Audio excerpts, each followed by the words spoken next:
Research Fund in Kenya. And the NRF is a state corporation established by the Kenya government to promote and facilitate. As the chairman, Ratemo plays a significant role in shaping strategic direction and priorities of research funding in Kenya, climate change and sustainable development. And equitable and responsive to the evolving needs of the Kenyan research community. One of the is his emphasis on fostering multidisciplinary and collaborative research projects.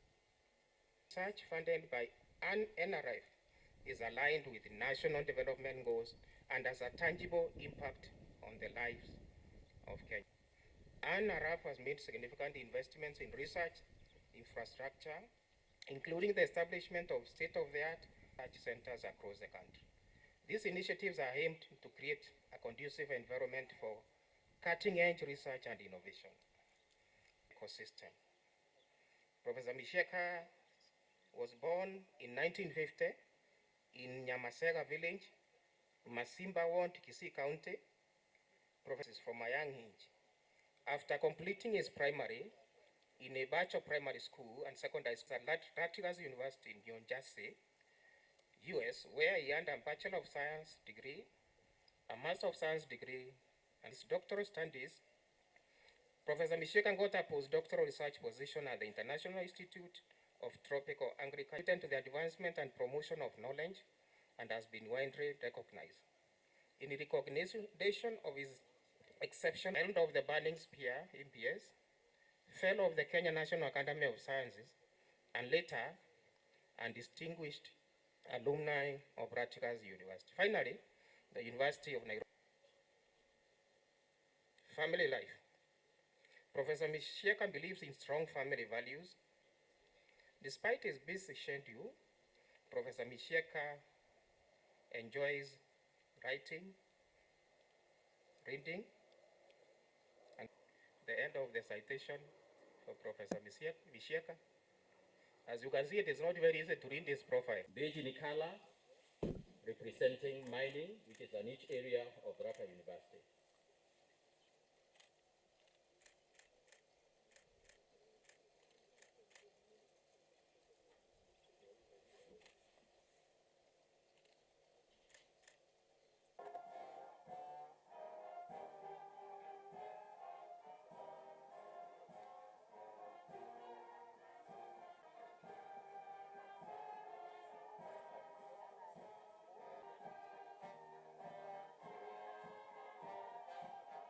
After this, we'll have the National Research Fund, board and the staff.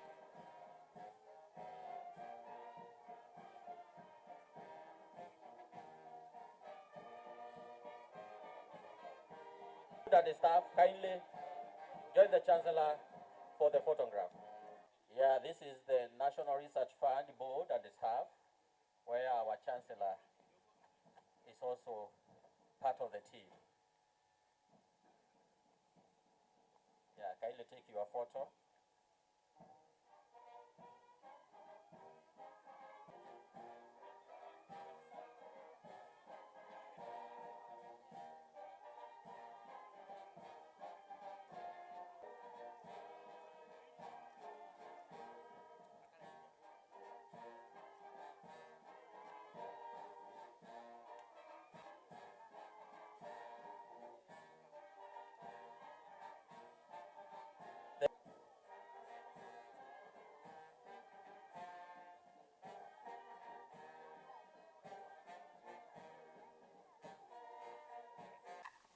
Two things.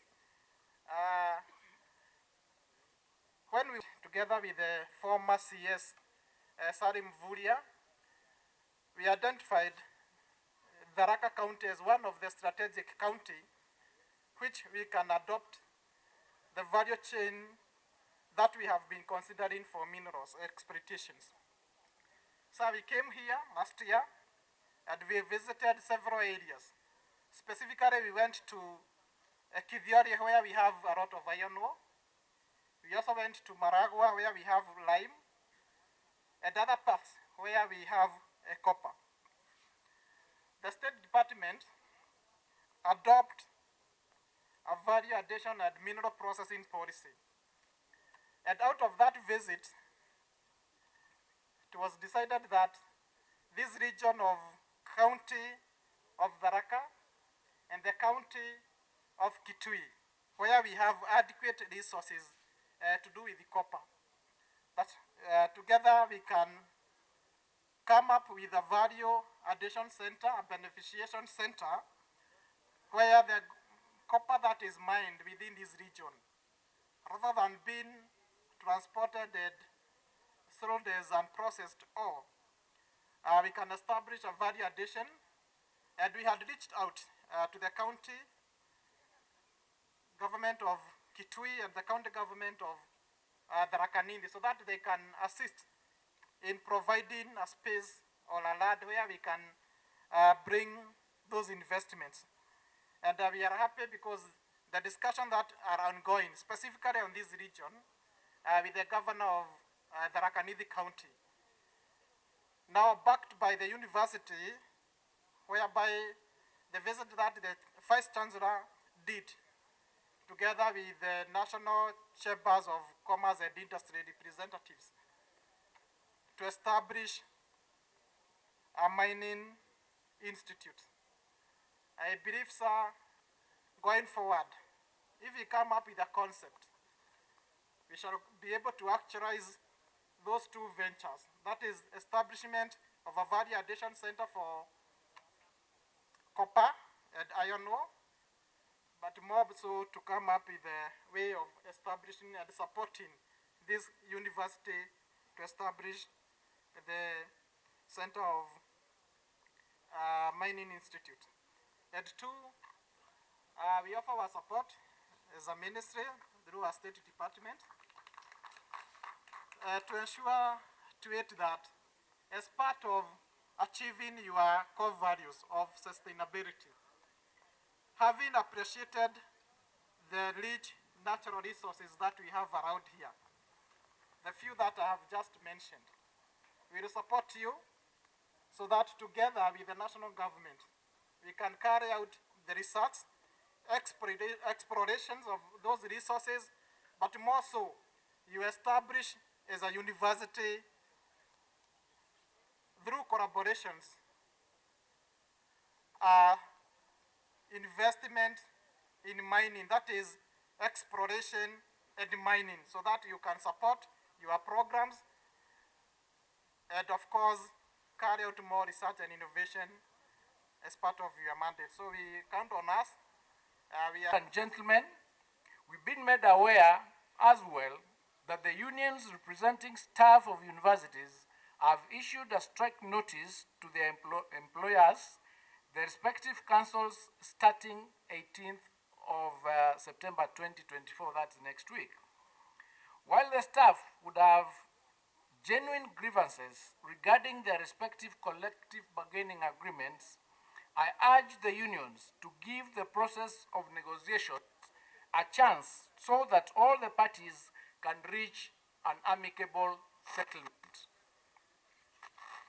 Given that most of the universities are just beginning the 2024-2025 academic year, which is expected to end by December 2024, disruptions of any kind arising from the planned industrial action may heavily jeopardize academic programs, including the many graduation ceremonies that have been lined up over the next 3 months.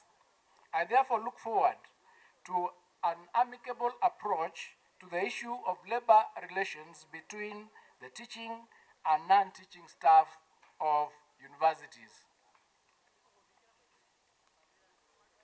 Ladies and gentlemen, since most of us here are critical stakeholders in the education sector, I wish to use this opportunity to urge you to work with us in government to arrest a worrying insecurity situation in our schools that is manifesting itself in the form of unexplained fires.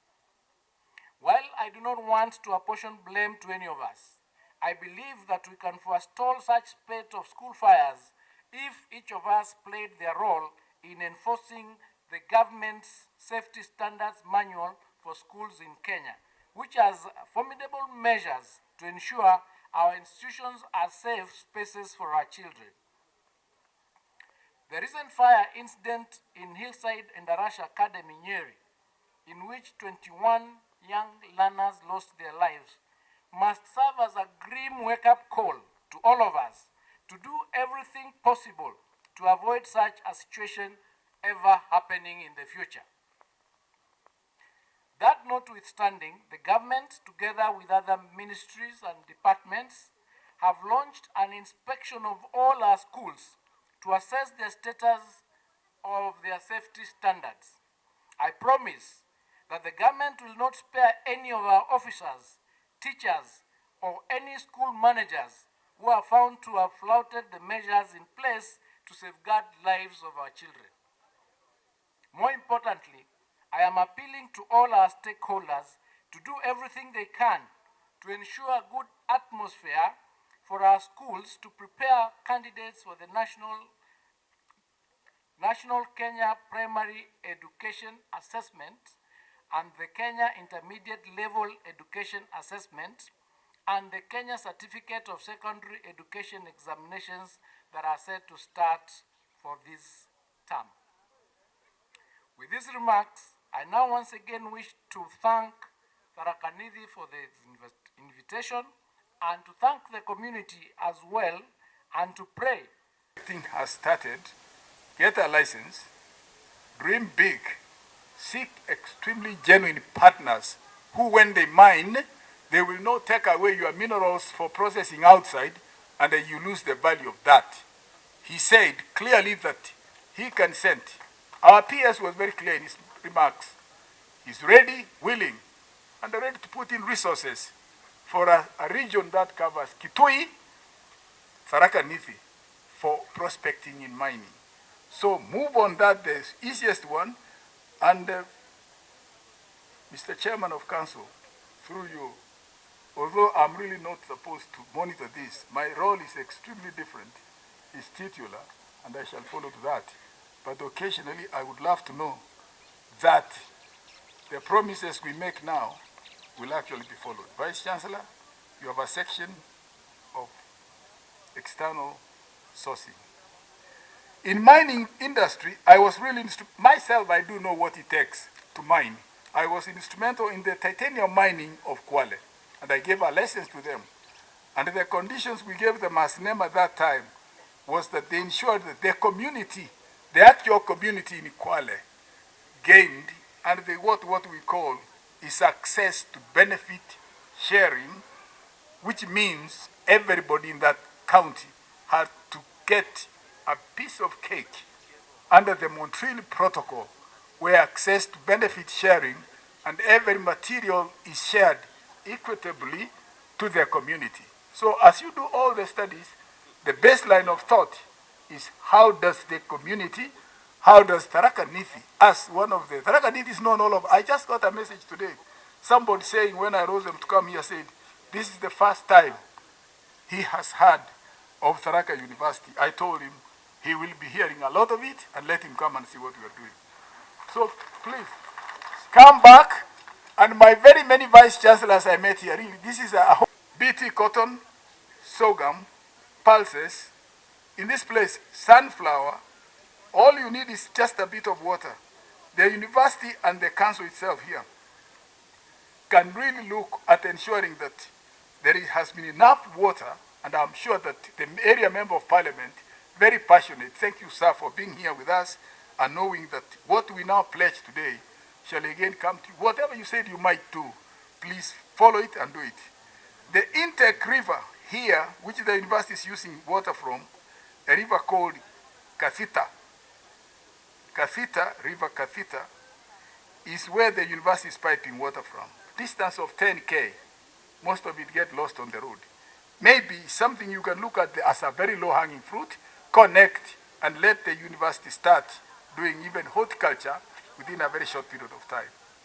To this end, sir, I am ready, really, as a chancellor, to unleash my potential, get partners that you have seen today, persuade them, talk to them nicely, as long as they believe in what we do, and that whatever they chip in will be a win-win situation. Counsel the university.